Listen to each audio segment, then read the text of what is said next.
আজকের গল্প এক পাহাড়ি মা মেয়ের নীরব ভালোবাসার গল্প। পাহাড়ের গায়ে ছোট্ট একটা কাঁচা বাড়ি, চারিদিকে কুয়াশা, ঠান্ডা হাওয়া। এই পাহাড়েই থাকে লাচুমি, একজন পাহাড়ি মা, আর তার ছোট্ট মেয়ে রুমি। রুমির বাবা অনেকদিন আগেই মারা গেছেন, তাই লাচুমির জীবনে রুমিই সবকিছু, আর রুমির জীবনে লাচুমি তার মা, বাবা, আশ্রয় আর সাহস। অভাব ছিল, কিন্তু তাদের জীবনে ভালোবাসার অভাব কোনোদিন ছিল না। ভোর হলেই লাচুমি বেরিয়ে পড়তো কাঠ কুড়াতে আর ঝর্ণা থেকে জল আনতে।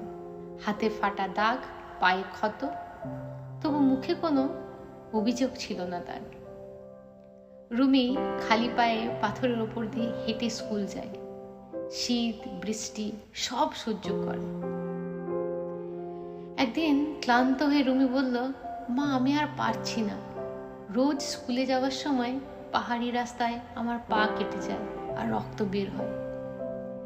লাচুমি তাকে বুকে টেনে নিয়ে বলল, শোন মা, আমি সারা জীবন কষ্ট করেছি, কিন্তু আমি চাই না তুই এই কষ্টটা বয়ে নিয়ে বাঁচিস। আমার হাতে যা আছে সবই তোর জন্য। সেই রাতেই লাচুমি খুলে রাখলো তার রূপোর নাকফুল। ওটাই ছিল তার শেষ স্মৃতি, শেষ সম্বল, তার স্বামীর দেওয়া। পরের দিন রুমির হাতে বই আর চোখে স্বপ্ন। লাচুমি বারবার রুমিকে বলতো, আমরা গরিব হতে পারি, কিন্তু স্বপ্নে গরিব হব না, কারণ তুই পড়বি। পাহাড় যত উঁচু, তোর স্বপ্ন তার থেকে উঁচু হতে হবে। বছর কেটে যায়, রুমি বড় হয়, পড়াশোনা ভালো করে। একদিন সে পাহাড় ছাড়ে, শহরে পড়তে যায়। যাওয়ার সময় মায়ের হাত ধরে বলে, মা একদিন আমি তোমাকে এই কষ্টের জীবন থেকে মুক্ত করব।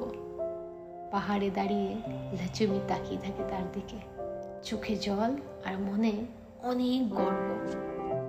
অনেক বছর পর পাহাড়ের সেই কাঁচা বাড়ির সামনে একটা গাড়ি এসে থামে।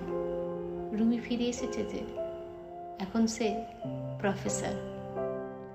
মায়ের পায়ে হাত রেখে বলে, মা আমি যা কিছু সব তোমার ভালোবাসার জন্য। লাচুমি শুধু মেয়ের মাথায় হাত রাখে, কিন্তু কোনো কথা বলে না।